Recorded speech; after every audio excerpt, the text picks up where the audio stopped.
Alex here with part 35 of the My Docket series on child custody and visitation. I'd like to direct my viewers to part 0 if you haven't seen it yet. That's the video that contains the detailed disclaimers and the underlying purpose of the series. Two things that I will quickly glaze over are, number one, I am not in the middle of this right now. My case is actually completely and totally over, closed. It cannot be reopened. My ex's parental rights have been terminated. Number two, the nutshell version of the purpose of the series is to give my viewers one big example of my 8-year-long high conflict child custody ordeal from beginning to end in chronological order. The previous video, part 34, went into how we resolved the first post-judgment dispute that we had, that being a dispute over who gets to claim the child on their taxes, and we resolved it by stipulation. Now, I did have to file a motion, which I talked about in part 33, and that is typically one of the things that is required when it comes to these high conflict child custody cases. I explain why in two videos: number one, delay tactics, and number two, failing to agree.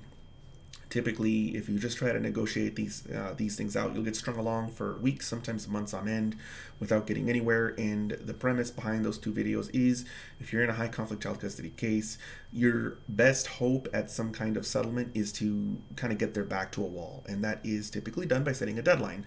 And it can be done by two ways. Either a paper needs to be filed, which is triggered by filing a motion. It'll force them to have to file an opposition. The other way is to somehow get a hearing date or trial date scheduled. Same exact thing, probably more incentive for them to resolve it when that, with that kind of thing coming up, because typically hearings and trials are a little bit more ominous when it comes to the different things that can stress somebody out when it comes to going to court. Now, the goal isn't to stress your ex out, but the problem is that without a deadline, they don't really have any incentive in their mind to agree with you on anything. And this has to do specifically with high conflict exes. When it comes to low conflict exes, you don't really need to do any of this stuff. A lot of people can just pick up the phone and work things out. Oftentimes, they don't even go for a court order. But in this particular case, it was a high conflict child custody case, and very quickly I learned that to get any kind of resolution, there would need to be some kind of deadline coming up. Now, this video goes into that exact same approach all over again, only we have a new point of contention. This time, the contention is benefits cards: medical, dental, vision, and I think I also went into personal information. Right, I did. Her address. So the problem here is, I was expecting, now that the case was closed, that a lot of this stuff was behind us. And what I mean by stuff is the bickering. But the case had closed, and as I was about to find out, things were not behind us. I had asked for some very basic, things. For example, the benefits cards to, a child's insurance. And I don't think this is something most people would argue about. In fact, I can't think this is something anyone would argue about. When you and your ex have split up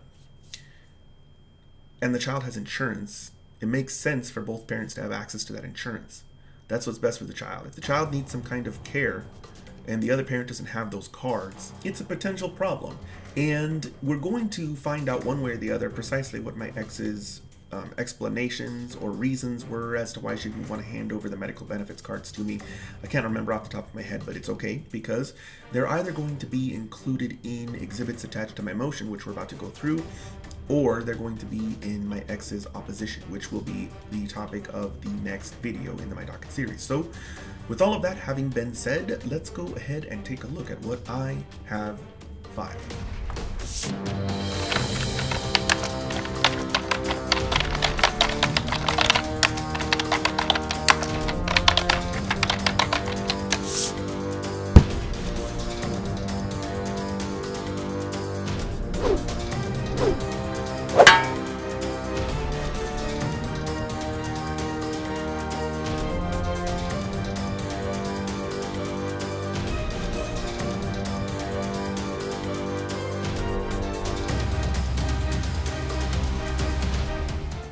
Here we have my motion to order my ex to reveal the medical, dental, personal, and health insurance information, and for a no contact order. I wish I could recall this piece of the the paper in the earlier portion of the video, I might have talked about it a little bit more.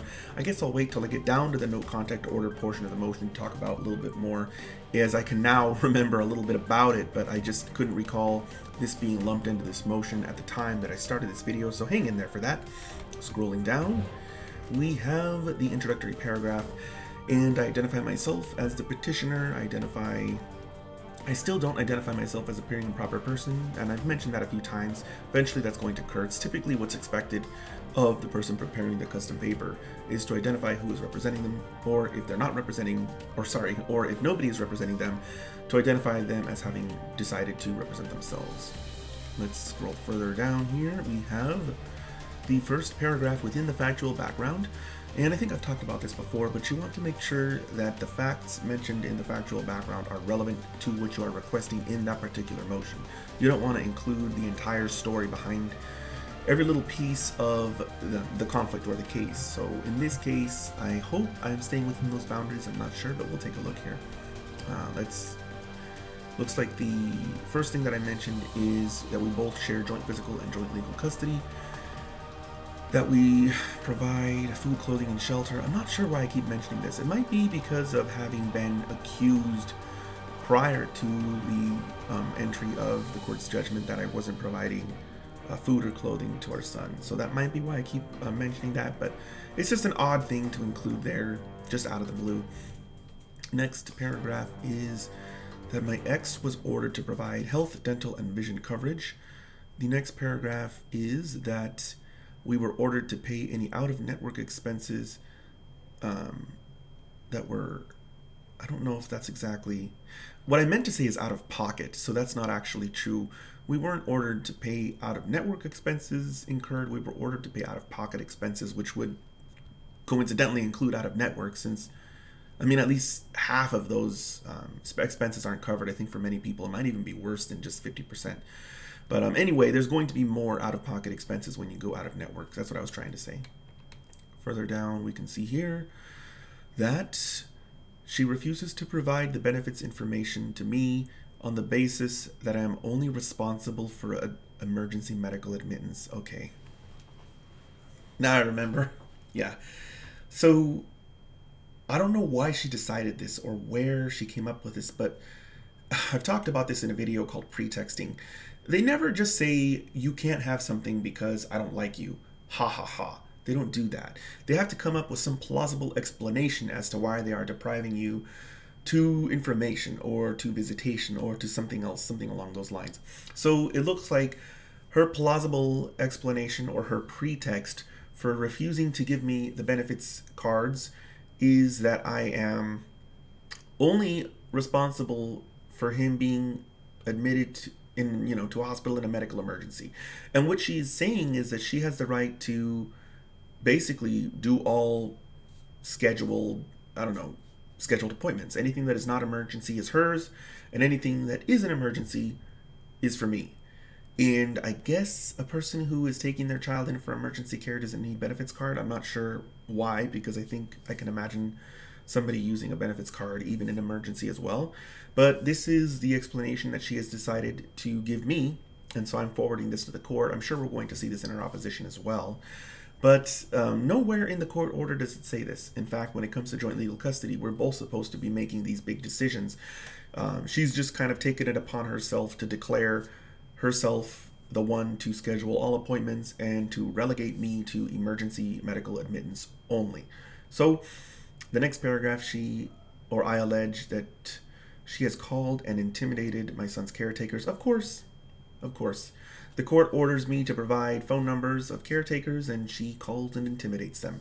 And this is a problem that I have to deal with the court over and over again. There is a judge who orders us to exchange clothing, even though I warned the judge that if you order this, there's going to be thefts, and thefts occur. And we're back in court months later on an order to show cause. It's this idea that everything is just going to work itself out just because it should be that way. And it's one of the things that some judges have difficulty understanding, is that just because you want the parents to do something so much doesn't mean that's actually going to occur. Wishes and whims aren't facts, nor are they a means to discover them. It's one of my favorite quotes. So anyway, moving on, I'm alleging that my ex has attempted numerous times to provoke physical and verbal altercations at exchange points. Yes, I remember this. This has to do with the cycle of revenge. I talk about this in the video. Fighting makes it worse. My ex was pissed that I was awarded joint physical custody. Even though she agreed to it in the end, her arm was twisted. She didn't want to agree to it. Everyone was twisting her arm, the judge, her attorney, me, and she felt bitter. She didn't want me to have joint physical custody, and so one of the things that she was doing was trying to instigate or provoke altercations at exchange points. I can remember this now. I think I talked about this before, but I'm not sure. But one of the things that she would do is she would, and her partner, I can't even remember the guy's name. There were so many partners that she had. But one of the things she or he would do is when I would take our son and go to put him into the car seat, he or she or both would come up real close behind me. In hindsight, I think, and I'm only giving her the benefit of the doubt, I'm not even sure if this is true, but I suspect, maybe giving her the benefit of the doubt, that she wanted to take pictures of the inside of my car. It's a suspicion. I'm not sure, but that's me giving her the benefit of the doubt. The only alternative is she wanted me to get angry, tell her to back off, push her away, or something like that, so then she could call the police and claim that I was committing domestic violence, on her, at an exchange. So this has got to be connected to the no contact order, and we'll see as I scroll down if that's actually what's going on here. The next allegation is that she was involuntarily admitted to West Hill Psychiatric Institute for an attempted suicide, and we go straight into the argument. So in the argument, it's very short. I'm not sure that, I don't think it's a very good argument. I just skimmed over it. It has nothing in there about legal custody rights. So I think that using the experience that I have now, what I should have done was included citations to joint legal custody and to Rivero v. Rivero 2009, even though it looks like it might have not come out, because we're at July 2009. I'm not sure when Rivero published in 2009. Maybe 2008 had the authority that I'm thinking about, maybe not. But the authority in that case explains that two parents who share joint legal custody have a right and obligation to communicate and coordinate on issues associated with appointments like medical, dental, vision, stuff like that, big picture decisions. And I should have included that. I should have cited it. I didn't cite it. It is not going to come back to bite me. It does not backfire, but still, I don't want to let my viewers know that it's okay to not do stuff just because it didn't backfire me in my case. I like to let my viewers know, given the experience that I have now, what I should have done back then. And in this case, here we are in 2019, and this was filed in 2009. So 10 years difference. This is a 10 years younger version of myself. At this time, I did not know the importance of citing statutes, rules, and case law, and I do want my viewers to know that with an issue like this, we're talking about legal custody, so it would be good to include some briefing on legal custody rights, and there's a statute in Nevada that discusses it, and there's also that case that I discussed, which was Rivero v. Rivero. If you want to know more about what I'm talking about, definitely take a look at the video Modifying Legal Custody, because I explain it really thoroughly in that video, and I am ultimately able to deprive my ex of legal custody based on the principles that I'm discussing right now in this video, same principles that I haven't put into this motion that should have probably been in this motion. But anyway, I'm going to go ahead and take a look at what I did argue. So first, I argued that I have legal custody, and I'm not just an emergency caretaker, but the father of a child. And it's necessary for me to know the network providers of my son's medical, dental, and vision care, because if I need to provide said care for our son, the emergency clause in the order is debatable and not sufficient cause to refuse to disclose benefits information to me. I'm not sure what she's talking about or what I'm talking about with the emergency clause in the order. I'm not really going to go spend time and dig it out, because the judge does side with me on this, and he doesn't bring anything up, about this emergency clause thing. He just says joint legal custody means you both decide. Shame on you, kind of scolds her, and we move on. But let's take a look at the next argument, next paragraph. I'm pleading that the court issue a no contact order for the statutory maximum of 3 years. I don't know if that's true or where I got that from. I probably Googled it. Who knows if that's true? I didn't know back then that there was a limit to 3 years maximum on a no contact order. If there is, and somebody knows this, definitely post it down in the comments below. But as far as I know, I don't even know where they even have a statute for no contact orders. I'm not sure that there is anything at all discussing no contact orders, maybe in criminal cases, but in child custody cases, I'm not sure that I've ever seen anything at all with regards to no contact orders. Now, the judge does ultimately order it, and he does set it for 3 years, but I just wanted to let my viewers know that I'm not sure what I'm talking about there when I say statutory maximum. In fact, if there was a statute, I should have cited it, but I didn't, and I probably just assumed that based on something I read on Google, that was a thing. Again, I don't recommend doing that. I have 2 videos that help people understand the importance of research. The first is the video called Research, and the second is a video called Statutes, Rules, and Case Law. So don't do what I did here. Don't just find random information online and put it into your paper and assume that that's going to be correct, because it makes you look bad. Next part here, parties refrain from entering within 100 yards of their homes or workplace. Parties refrain from phone, verbal, email communication with each other that does not pertain to child's welfare or is specifically required. And parties receiving child at any exchange do not approach the car of the party handing the child over to the other. That is a wonderful clause that definitely did stop this kind of conduct. My ex discontinued the approaching of me and my vehicle, the sort of hostile, standing really close to you within your space bubble. All of that stopped once this order was entered. I have a strong feeling, but I'm not 100% sure, that while this was pending, she continued to badger me. So I filed this motion, and she didn't stop until the order came out. So even though I filed the motion and she knew that I alleged this was a problem, she continued to do it all the way up until she knew she wasn't allowed to do it, in the hopes that I would get ticked off, I don't know, mouth off at her or something. She wanted some kind of response from me that she could use against me to later on say I was violent or dangerous, something like that. So next paragraph, we have that I am holding her equally responsible for providing me with her current address. Okay, that's true. So she claimed that she was entitled to know where I resided at all times. This was a contention, or a point of contention, throughout the entire case. And she claimed that it was because I moved around a lot. But it was a double standard, because even though she insisted she had a right to know where I lived, at the same time, she insisted I did not have a right to know where she lived. This is one of the things that will continue in this case for years. She will not let this go. She demands to know at all times where I live. If I am even if I'm even suspected to have moved, she will bombard me with emails saying, "Where'd you move? Why aren't you telling me where you live?" etc., etc. If anyone saw part 32 of My Docket series, they'll see that she complains to the judge that I didn't tell her where I moved.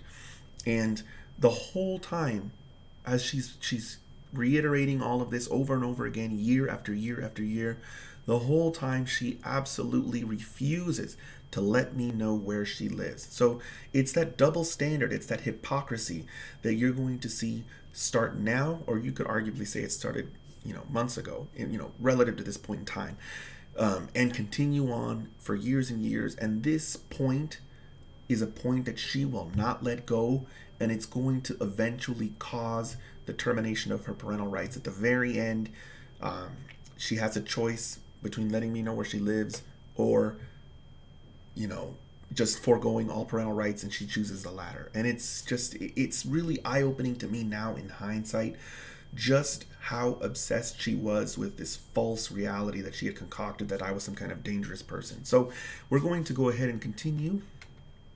Here I am not requesting a hearing on this matter. I've talked about this before in previous parts of the My Docket series. I'm not going to go ahead and go back into what this sort of request entails, but I do have a video on hearings that my viewers can go ahead and take a look at. I think I do cover this idea as to what the court has to do with regards to setting a hearing, and it typically has to do with the allegations that are raised and whether or not fact-finding is required. But again, I don't want to go and get all the way back into that one. I've already covered in several videos. Here we have the affidavit, which is in support of my motion, and this is, as I've mentioned, required by the rules, and it is just a way to hold your feet to the fire if you lie. The affidavit is there to have the person who has sworn under oath that that the facts alleged in the motion are true. It's there so that the court knows that there is somebody who is backing those facts up, somebody who is declaring under penalty of perjury that those facts alleged are true. And it's an important part of the process. Here we have the affirmation, and this just lets the clerk of the court know that this document does not contain the social security number. Now we can see that I'm actually getting up to speed on how this all works, because there have been many situations where I just stuck a self-help paper for the affirmation to the back of a packet, and there are other situations where I'm attaching or filing affidavits of service. Wait, this isn't an affidavit of service though. This is just what's used to verify the facts in this paper. Let me see if I actually included that. I might not have included the affidavit of service. I'm going to scroll down. Here we have the motion opposition notice. I talked about this in not the previous video, but the video before that. We are now in post-judgment proceedings. A final custody order has been entered, so I have to check yes on the first box now. And moving on into the second box, we can see here that I'm not trying to change the final order, so I don't have to pay the $25 filing fee. If you want to know a little bit more about that, you can watch some of my previous videos in the My Docket series, because I end up talking a lot about the motion opposition notice. A lot of jurisdictions don't even have anything like this, but the 8th and 2nd Judicial District Courts do. I'm not sure if any of the other districts in the state do. If any of my viewers is from another district and they have to include a motion opposition notice with one of their filings in Nevada, go ahead and post it down in the comments below, let the other viewers know. Here's that extra affirmation sheet I was just talking about. It's not necessary, you don't need it, but at this point in time, I'm representing myself and I don't know, so I'm erring on the side of caution and including it in the filing anyway. Okay, so this is the end. So I did not actually include the affidavit of service, so it's probably filed as a separate document. Yes, it is. Here we go. Here we have the affidavit of service. And as I mentioned earlier, I thought that I included the affidavit of service in the motion, but I didn't. My ex's attorney does do that routinely. I haven't figured that out yet, but I do eventually figure that out. Sometimes it seems like I'm explaining things over and over again, but that's just because they keep coming up in my case. I haven't quite figured it out yet as a self-represented person, so I keep kind of not necessarily making that mistake, but I keep doing that same thing which could be improved upon, and I just don't know at the time. I'm back in 2009. That's possible that you can include the certificate of service or the affidavit of service in the paper that's being filed. So here we have a separate filing of the affidavit of service, and now that my ex is an attorney again, I'm assuming, yep, I served it on my ex's attorney's law office personally. So my ex's attorney has filed a notice of appearance. You can check that out in part 33 of the My Docket series, and her having filed that notice of appearance, now I know I can serve my ex's attorney instead of my ex herself. And once I'm able to serve my ex's attorney, I pretty much resume personal service on the attorney again. It's just easier for me. It wasn't that hard. It wasn't that big of a deal for me to drive by the office and just drop off these papers whenever I would file them. And so more often than not, I do personally serve my ex's attorney just because it's convenient, and you don't even have to waste money on a stamp. Not that that's, that much money, but I can remember now that she actually was very close to where I worked, both at Staples and at Circuit City. The attorney's law office was probably within half a mile of both of those workplaces. Here we have the affirmation, which, same thing as the previous document. It just lets the clerk of the court know that this document does not contain a social security number. Going into the aftermath, I filed both the motion and affidavit, but those were free filings, so I incurred $0 in costs. My ex's attorney filed nothing, so she incurred $0 in costs. I didn't have an attorney, so I incurred $0 in attorney fees. My ex's attorney probably spent, I'm going to say 10 minutes reviewing that motion. It was very short. It didn't contain any points and authorities. I mean, no statutes, rules, and case laws, what I mean by that. And the request was actually pretty simple. I mean, I was asking for something that my ex had really nothing, no leg to stand on. Doesn't mean she wouldn't file an opposition anyway, but it was really going to come down to, hey, he wants these medical benefits cards. That was the beginning and end of the motion. Oh, and the no contact order.